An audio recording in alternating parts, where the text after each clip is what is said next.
Thanks for listening to the latest Beyond the Back Four podcast, available on YouTube and all podcast platforms. Subscribe now so you don't miss a single episode. Welcome to another episode of Beyond the Back Four, and what a weekend in the Premier League it was. We've got so much to react to. Chelsea winning 3-0, and that was the end of Ange Postecoglou. Arsenal winning 1-0 at Fulham to go 4 points clear, and there was a bit of VAR drama there. And of course, Manchester United and Harry Maguire's towering head defeating Liverpool, confirming 4 straight defeats for Arne Slot's side. We're going to talk about all of that and more with Graeme Bailey, Mark Clattenburg, and Kieran Maguire. So if you've got a question for one of the guys, you can send it to our mailbag. It's beyondtheback4@grv.media. You can ask them anything you like. I'll pose them the question and then we'll just find out what they think, I suppose. Honestly, anything you like. Right, let's get started. So Manchester United defeated Liverpool. Rúben Amorim has finally won 2 games in a row as the manager of Manchester United. Graeme, I'll come to you straight away. Does this mean the system is fixed and everything's perfect? I don't think so. I'm very happy for Amorim. I like him as a person. I like everything about him. Sam, the way he acts, and he's so upfront. There's no cloak and dagger about him. But no, I think United played really well to a point. But I think that game was more about Liverpool and what's going on there. To be honest, I think United were pretty fortunate. If I'm being honest again. And Gakpo another day could and should have had 3 or 4. But you can only be what's put in front of you. I thought it really showed up United's summer signings really well. Cunha was a class act in Puemo. And the goalkeeper, who, rather than being Peter Schmeichel, he was just really solid, composed and professional, which you haven't had very often in terms of your number one in recent weeks. No, that is depressingly true. Talk to us then about the Liverpool perspective, because we've talked about what a good transfer window they had. But is it having an impact on Mo Salah? 7 Premier League games in a row without scoring a goal that wasn't a penalty. Seemed relatively anonymous, got taken off before the game finished. Nothing really clicking. I mean, Cody Gakpo was maybe the only thing that you could go, that was good. Virgil van Dijk clattered one of his own players to a goal and then kicked the ball into Kirkez's face. It just seems like a mess all over the pitch. I think it sums up Liverpool's season. Graeme Bailey did well before he went off, and he's probably been the one shining light this season. I say Gakpo played well. Konate had a very good game as well. But that aside, everyone's way off form. And I think the elephant in the room is Mo Salah. Is he in form enough to be starting for Liverpool at the moment? I don't think he is. We're seeing Florian Wirtz being dropped. Well, he's probably done more than Mo Salah this season. And I really think that's something we have to talk about. I think Salah's been really, really poor. And they've got the squad now that he doesn't have to play. You've got Ekitike, Gakpo, Isak, none of whom are playing great. But yeah, Arne Slot's got a bit of work to do here. A bit of work, underestimating that. A lot of work to do. This system's not working. McAllister, even with his head injury, was never in the game. It doesn't suit him, the style of play. Yeah, an awful lot of work for Arne Slot to do here.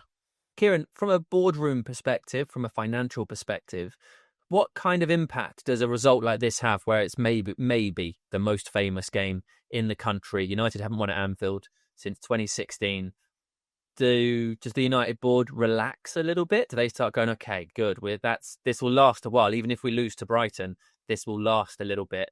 Or for Arne Slot, obviously they won the league last year and they spent a lot of money. For one game, no. You look at things over a longer period of time. I think one of the things you have to admire about, as far as Fenway Sports Group is concerned, is that they don't tend to make knee-jerk decisions. They are a very balanced, very thorough organisation, and they're very forensic in their approach to football. As far as both clubs are concerned, however, there has been significant investment in the 2025 summer window, and both clubs will have been budgeting to get into European competition next season. And as far as European competition is concerned, it's Champions League or nowhere. You lose money in the Europa Conference. Chelsea, it cost them money to get as far as they did last season when their budget was higher than that of the other 31 teams in the competition. So the Champions League, you're talking an immediate £40 million. If you get into the latter rounds, you can add 100 million onto that, and that's purely from the TV monies. And then for a class the size of Manchester United or Liverpool, you're probably talking 5, 6, even £7 million prospective potentially in terms of gate receipts. Now, we've seen Manchester United react the way that they have done this season by going to play Saudi Arabian friendlies and other things, which isn't actually good. It's not good for the players' welfare. It's not good on any level. If you'd think that they would be concentrating on trying to get momentum following these two victories. So I don't think it will put any additional pressure at Liverpool. As far as Manchester United is concerned, I think the boardroom will heave a sigh of relief, because this sort of albatross around the neck of not having two consecutive victories has been levelled at Amorim for some time. That they now, if they do lose to Brighton at the weekend, of course I will be wishing that, then there's no sort of inquest. There's no list of questions to get from the media and journalists and so on as far as this particular week is concerned. But in Manchester United, it's always the biggest story in the country as far as football industry is dealing with, and you're never more than 2 games away from a crisis. And you mentioned it. I imagine you are very worried now about facing Danny Welbeck's old club. Mark, the complaint Liverpool fans had was that Alexis McAllister suffered a head injury in the build-up to Brian Mbeumo scoring. The head injury being caused by Virgil van Dijk is irrelevant, isn't it? Because it's still a head injury. So what actually are the rules and what should happen in that situation? Yeah, I feel for Michael Oliver, the referee, because he's in a position where it's a really difficult one to judge. He initially thought that the two Liverpool players had collided with each other, so therefore it's no foul. So he allows the game to continue that split second. And within that split second, or even 1 second, he's then got to judge, is McAllister in any danger with the injury? He doesn't know it's a head injury.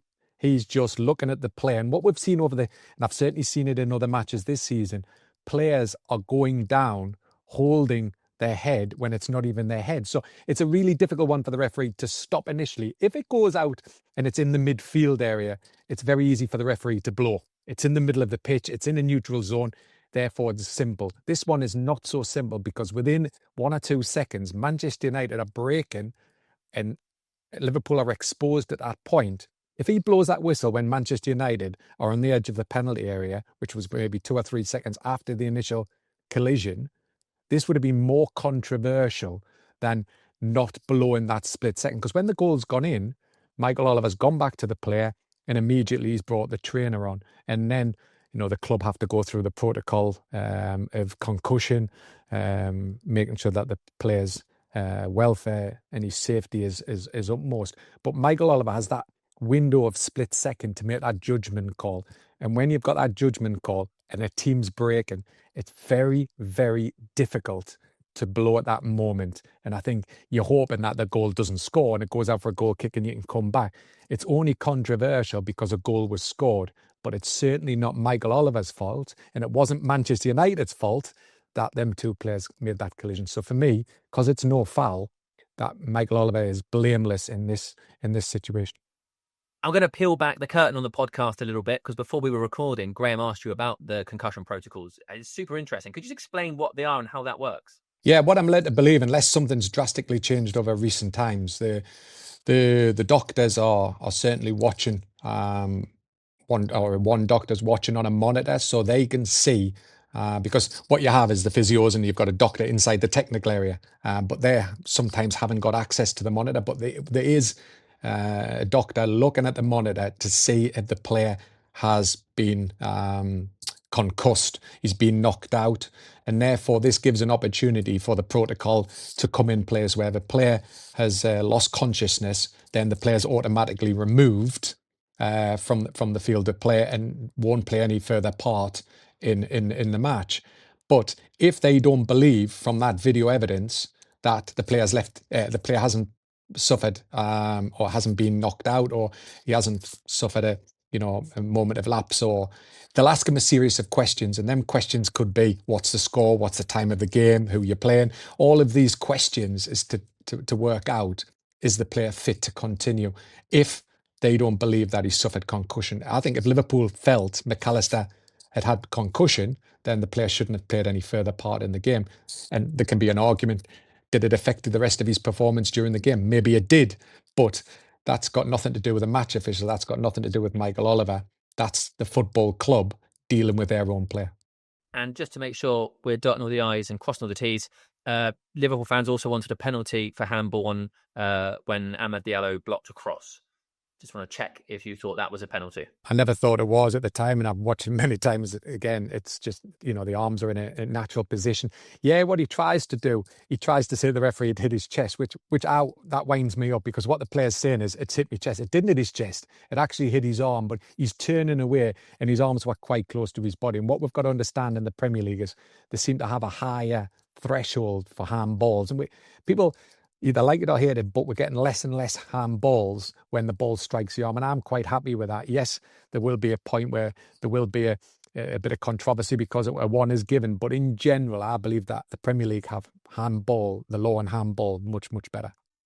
I also thought the same as you. It's madness to lie, because we can all see that it hits his arm, but just his arm isn't out. But it's so strange that he tries to claim it hits his chest. Right, let's move on, because that's 12 minutes on Manchester United and Liverpool. Graeme, just quickly, 4 games Liverpool have lost in a row for the first time since 2014. So this is a thing that's happening at the football club. But let's talk about positive things that are happening for Chelsea. A 3-0 win. Are they starting to come good? Is this the sort of thing you want to see from Chelsea week in, week out? Or is it more the story of the disaster that is Nottingham Forest season? I think it shows Chelsea's progression, Sam. Now, I don't think anyone was taking them to win the title this season, but I think a top 4 qualification was the real progression point for Enzo Maresca, and I think we're seeing that. The squad is coming together really well under Blueco. The midfield's as good as anything in the world football, really, with Enzo and Caicedo playing as they are. They are short in a couple of areas, but yeah, they're doing really, really well. And Maresca's got a real handle on this squad and on Blueco and everything that's going really well off field. He's the right man for this team, and they're going well. And I think they're very much going to be in top 4 contention, which I think is where they are before maybe a title tilt next season. Okay, so let's now turn our view to Nottingham Forest. They lost 3-0. They sacked their manager. Looks like Sean Dyche is going to come in next. At the time of recording, that's not been confirmed. Could you talk through the logic? And then, we can get Kieran's view on this. Why did they wait for the international break to play Chelsea, of all teams, who obviously are good, then lose, and then think now it's time to get rid of him? Do you think it was about the result, or is there more happening between Ange Postecoglou and Marinakis? No, he wanted it to work. He's close with Postecoglou, Evangelos Marinakis. Mag knows better than me. He wanted it to work. It was his decision. He knew that. He really, really wanted this to work for him. And he gave him this game. They could have come out and beaten Chelsea. I think the manner of the fans were turning. And because he didn't have any credit in the bank, he wasn't a popular appointment. And made this decision. Marinakis was already talking to people during the window. We know Sean Dyche was talking to the club a week ago. And he was talking to other people as well. He was looking at Marco Silva. Roberto Mancini has applied for the job. Sean Dyche has now agreed terms with Nottingham Forest. There is a bit of conjecture about how long the deal will be. My understanding is even if it's long term, there will be break clauses involved in the deal. But we'll see. Sean Dyche is going to get his job, and it's his to lose now. He's going to get a chance to take it at very least until the end of the season. Let's see what he's been told he needs to do. Does he need to get top 10? Does he need to go far in Europe? But let's not forget, Sean Dyche has been handed a squad here. This is the best squad that Sean Dyche has ever had in his career. It's better than anything he had at Burnley. It's better than anything he had at Everton. This is a top 6 calibre squad. It really, really is. It's going to be fascinating to see what he does with it. Kieran, talk to us about the financial implications of getting rid of Ange Postecoglou after, obviously, they'd already fired Nuno. Where does this leave Forest? Are they exposed now? Is it going to cost them a lot to stay in the league? Is it a disaster if they drop? It's a disaster for any club if they do drop. You're going to go from £110 million of TV money down to around about 45. Now, we don't know what's happened in terms of contract extensions, in terms of attracting the players of the calibre they recruited over the course of the summer. Do those players have relegation clauses, for example? It's it's normally fairly standard for a non-Big Six club to have relegation clauses of 20 to 25% should they go down. But if the player's good enough, they might say, I'm not prepared to go along with that. Although if we're realistic, that very same player is highly unlikely to be staying in the Championship. The chances are that they would depart over the course of the summer. So relegation is a fiscal nightmare for all clubs involved. The cost, therefore, of sacking a manager, and I know that the figures we've seen bandied around are somewhere in the region of £6 to £7 million for both of for each of the managers that have gone. It is substantial. At the same time, if Sean Dyche could improve things for Nottingham Forest, it's an extra £3.5 million per place in the Premier League. So if they go from, they're currently 18th, they go to 18th to 14th, then the cost of sacking those two managers is recouped. So I don't see it as a huge issue. It's not the same position we were in a few years ago at Everton, where they had Marco Silva as manager. And they couldn't afford to sack him, so therefore they had to engineer some unusual financial machinations in order to do that, because they wanted to recruit Carlo Ancelotti. So I don't think Forest's financial position is as bad as that of some other clubs, and that gives them a wee bit of leeway. They've also got the benefits of being in the Europa League as opposed to the Europa Conference this year, which is worth, probably, if they go into the far reach, it's worth £10 to £15 million. Mark, normally when it comes to refereeing decisions, we only come to you when there's been something massive has happened. But maybe this is a nice opportunity to say, do you think that everything was done as it should have been? Listen, I agree with Graeme a bit. It's that this scenario was Mr. Marinakis' downfall, because he got rid of Nuno and replaced him with his person. This was a person who, the next day after sacking Nuno, was put in position as head coach of Nottingham Forest. So it was his decision, and it didn't really work out. Losing in the League Cup, they haven't really started well in the Europa League, even though they were favourites. The Premier League form hasn't been great. And then now, I think after seeing, 70 minutes and leaving his seat, was the biggest example that he'd actually had enough of watching Nottingham Forest, because Nottingham Forest could have come back, but he'd seen enough that there was nothing that was going to improve. And therefore he said, you know what, let's make sure that we're going to sack him straight after the game. Is Sean Dyche the man? Sean Dyche has, come back as always as a saviour. He's always come to a club when they're in trouble. And again, he's coming back into a position at Nottingham Forest. I always felt Nottingham Forest want Marco Silva. And Marco Silva seems to be the popular choice. And I think, is Sean Dyche being used as a stepping stone for Marco Silva at the end of the season? Because we all know Marco Silva hasn't signed a new contract with Fulham. There's a huge release clause. Clearly, Nottingham Forest didn't want to pay that release clause for 6 months. So maybe they're going to wait, and Sean Dyche is the person that can lead them forward for the next 6-7 months. Is Sean Dyche's football going to attract what Nottingham Forest want to see? Because, you sacked Nuno, you brought in, Ange Postecoglou to have great football, exciting attacking football. I'm not sure Sean Dyche is going to give you that. And then we're going to have somewhere in between, probably Nuno's style and Ange Postecoglou's style. And I'm not sure that's going to fulfill everybody's needs. A quick word, Graeme, on Pedro Neto, obviously was the hero of the game. But also I saw online a few big Chelsea accounts getting on the back of Alejandro Garnacho, maybe getting frustrated with his performances so far in a Chelsea shirt. What's your view on those two? Yeah, Neto's been a wonderful sign for Chelsea. He's been one of those under the radar. I'm sure Kieran will say he wasn't the cheapest of signings. Most Chelsea signings aren't, but he's been fantastic. He's a proper Premier League player. He really is. And he's done fantastically well there. I thought Akampong, Josh, at the back was the story of that game, given that Fofana was actually dropped from the squad. Thought he was the story. And obviously, you're obsessed with Garnacho, Sam, being a United fan. So you'll be following those accounts. Garnacho and Gittins are going to take time to settle. They really are. But, they've got Estevao. I love the way that Maresca changed the team as well. He was resting players and whatever. It just shows you he's got the squad inside. And he's really... Again, coming back to Maresca, I don't think he's getting the credit he deserves, Sam. What he's had to deal with, they invented the bomb squad at Chelsea, remember? Like, we saw 4 or 5 at United. He had about 15 in his bomb squad last year. He's had to cope with so much. I think he's doing a really terrific job. And we're seeing he's bringing through youngsters as well. He's doing a fantastic job. Thank you. I don't know what you were implying in my question about Garnacho. Right. Let's talk about Arsenal. Let's go straight to the biggest talking point, which was the penalty that was awarded for the tackle on Saka, that was then VAR stepped in. We don't always see it this way around, Mark. It's much rarer that we see VAR come in and say, actually, that's not a penalty. What was your interpretation of first the original decision and then the use of VAR? I don't believe it's a penalty kick. I think the defender gets enough on the ball. He puts his foot around, and there's always going to be a connection between Saka's knee because Saka's moving in one direction. The leg is already there. So there is a contact, but I just believe the defender gets enough on the ball.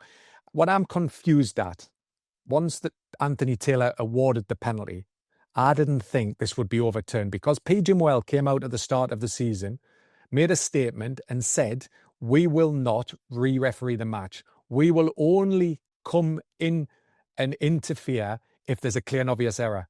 I don't believe Anthony Taylor's decision is clear and obviously wrong. I believe it's wrong, in my opinion, but I don't believe it's clear and obvious enough to overturn the decision. So you'll have one side, Arsenal, saying that there was a contact on Saka's knee, therefore it should be a penalty kick. My argument is I think there is a touch on the ball, and I think the contact by Saka's knee on Kevin's leg was manufactured because Saka's going in one direction and there's always going to be that contact. But I don't believe that this should be a VAR intervention. This is not what VAR was for, in my opinion. You're now re-refereeing the match in slow motion, and that's not what I want to see. So your view is it was the correct decision, but actually they should have left it as a penalty and not get involved. This is what frustration, because everybody wants the right decisions. But I believe Anthony Taylor doesn't believe Kevin gets a touch on the ball. And it's the important conversation between referee Anthony Taylor and the VAR. If Anthony Taylor says, well, I don't believe he's got a touch on the ball, the VAR says, well, you know what? He does get a touch on the ball. Therefore, I'm going to send you for a review. It's this dialogue. But what I don't, and this is what I get frustrated with week in, week out, Howard Webb and his team from Pigeon Wells say one week, yeah, we should interfere because it's a clear and obvious error like this one. And then next week, they won't interfere when there's more contact, there's more clearer, like, for example, a clearer situation. Like, for example, when I watched Newcastle Arsenal and Gabriel's handball where his arm was clearly above his head, Pigeon Wells said that there wasn't enough to change the on-field decision. Wait, is there enough in this situation to change the on-field decision? I don't believe there was. Okay, so Graeme and Kieran, I very much want your response to that. And Mark, you that actually, sure, it's the right decision, but we get there the wrong way. Kieran, go first, please. As a football fan, I want VAR to get it right. But I think Mark's exactly right. Anthony Taylor saw what he saw. It was the tiniest of touches by the defender.